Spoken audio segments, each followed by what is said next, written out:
Professor Dharmendra Yadav ji कैसे देख रहे हैं बढ़ती हुई महंगाई को? अरे देवतुल्य प्रधानमंत्री जी को सरसों के तेल की बत्ती जला के इनको पूजा करनी चाहिए, मुझे लगता है। इन्होंने सारी बातें बता दी, ये नहीं बताया कि महंगाई एक समस्या है जिसको केंद्र सरकार और राज्य सरकार चाहे तो कंट्रोल कर सकती है। मैं दो बातों का जिक्र करूंगा। जो इन्होंने कहा कि वैश्विक स्तर पर क्रूड ऑयल महंगा है। 2014 में जो क्रूड ऑयल की 1 लीटर की कीमत थी वो 52 रुपए थी और उस समय डीजल को 54 रुपए में बेचा जाता था। जब क्रूड ऑयल आपका 52 रुपए लीटर था तब जाके डीजल 54 रुपए में बेचा जाता था। आज जो क्रूड ऑयल की कीमत है 9 रुपए 18 पैसे है। तो आज जो डीजल है वो 100 के पार क्यों बेचा जा रहा है? ये इन्होंने वैश्विक स्तर की बात कर दी कि जानबूझकर गरीबों को और मध्यम वर्ग के जेब को काटने का प्रयास कर रहे हैं। और ये ईमानदार व्यक्ति हैं, इसीलिए इन्होंने अपनी बातों बातों में बोल दिया कि जो हमारा वोटर है हम उस पर फोकस कर रहे हैं। और ये भी बोल दिया कि हम पैसा एक जेब से डाल रहे हैं दूसरे जेब से निकाल रहे हैं। ये बात इन्होंने मान ली है। तो इसका मतलब अगर किसी गरीब के खाते में कोई 2000 रुपए भेजा जा रहा है तो सिर्फ सरसों के तेल से ही 2000 से ज्यादा उसे निकाल लिया जा रहा है। उसके बाद बच्चे की फीस तो भी अलग है, बच्चे के लिए यूनिफॉर्म लेना भी अलग है, उसके बाद पढ़ाई की बात अभी अलग है, किसानी की बात अभी अलग है, घर में चूल्हा जले इसकी बात अलग है, उज्ज्वला सिलेंडर भराया जाए 1000 का उसकी बात अलग है। इन्होंने बातें सारी मान ली। दूसरी बड़ी बात मैं कहता हूं कि जो सरसों का तेल है, सरसों के तेल में कौन सी वैश्विक प्राइस आ गई मुझे बताइए। सरसों का तेल जुलाई में 235 रुपया लीटर एमआरपी था और वही सितंबर आते आते यानी एक महीने में 265 रुपया हो गया। तो सरसों के तेल में 30 रुपए लीटर का इजाफा हो गया और किसानों के गन्ना में 35 पैसा 1 किलो में इजाफा हुआ, वो भी 4.5 साल के बाद। तो आप इनकी नीयत को समझिए। देखिए ये पैसा कुल मिलाकर के पूंजीपतियों को दे रहे हैं। मैं डीजल और पेट्रोल के जो प्रोडक्ट्स हैं उसके बारे में बता दूं कि आज पिछले जो 2020-21 का जो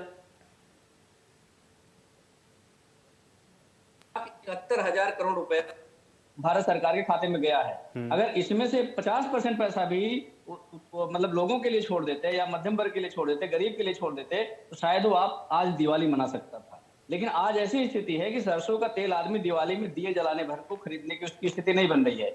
नौकरी के लिए इन्होंने कुछ नहीं किया। उत्तर प्रदेश के जितने शिक्षण संस्थान है उसमें जो किए गए वादे सब फर्जी थे। जितने लोग प्राथमिक विद्यालयों में पढ़ाते हैं या प्राइवेट स्कूलों में पढ़ाते हैं उनको सरकार कह रही थी कि उनकी सैलरी नहीं कटेगी, उनको कोई पैसा तनख्वाह नहीं मिला, वो लोग क्या करेंगे? उसके अलावा जो बाकी और इनके वादे थे, हम किराया माफ करवा देंगे, कोरोना काल में किसी किराया माफ नहीं हुआ। तो जनता पर जो भार है वो पूरी तरह से लोडेड है। जनता पे कोई कटौती नहीं हुई, किसी को फीस माफ नहीं हुआ, किसी किराया माफ नहीं हुआ। जिसकी नौकरी थी लगभग 90% नौकरियां जा चुकी हैं और जो नौकरी कर भी रहा है वो आधे पैसे में कर रहा है, उससे भी कम में कर रहा है। दूसरी बात जो ये कह रहे हैं कि हमने इसमें बहुत बड़ा काम कर दिया है, इन्होंने लोगों की जेब काटने का काम किया है, इसके अलावा कोई काम नहीं किया है।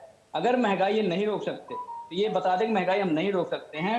उत्तर प्रदेश की जनता इस बात को समझती है कि महंगाई रोकना ये चाहते ही नहीं है। अगर ये चाहें तो आज भी महंगाई रुक सकती है। आप मुझे बता दीजिए, ऐसे चिल्लाने के लिए बोलते हैं हमारी डबल इंजन की सरकार है। जब आपकी डबल इंजन की सरकार है तो डबल इंजन क्या कर रहा है? जीएसटी, अगर यूपी को जीएसटी, पेट्रोल और डीजल को यूपी में जीएसटी मिला दीजिए, क्या दिक्कत है?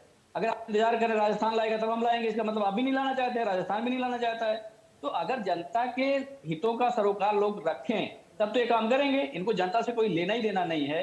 छल कपट झूठ धोखा ये चार इनके नारे हैं, उसी के सहारे काम करना चाह रहे हैं। लेकिन जब आप बाजार में जाते हो, जब आप आटा खरीदते हो 1 किलो, जब आप सरसों का तेल खरीदते हो 1 किलो, जब आप दाल खरीदते हो, अरहर की दाल नहीं खा सकता गरीब व्यक्ति और मध्यम वर्ग का व्यक्ति अरहर की दाल नहीं खा सकता है क्योंकि इतनी महंगी हो गई है। अब आप मुझे बता दीजिए सब्जी भी नहीं बनाएगा फिर वो क्या खाएगा?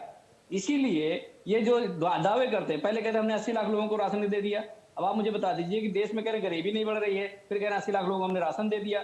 ये सब क्या कह रहे हैं? मतलब हर बात का कॉन्ट्रडिक्शन खुद ही करते हैं।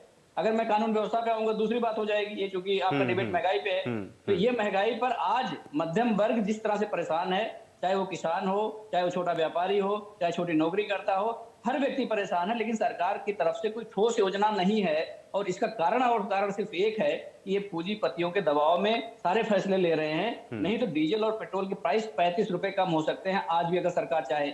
1,71,000 करोड़ रुपया जो आपका आया वो पैसे क्या किया आपने बताइए मुझे जरा। दूसरी बात ये कह रहे हैं कि हम वहां पे आप अपनी रिपोर्ट में बता रहे थे कि कुछ बॉन्ड लेते हैं फिर उसका ब्याज देना पड़ता है। अभी तो हम कह रहे थे देश तरक्की कर रहा है, पूरे विश्व में बड़ा नाम कमा रहे हैं हम भाई, तो उधार क्यों ले रहे भाई? अगर आपकी स्थिति बहुत अच्छी है, आपका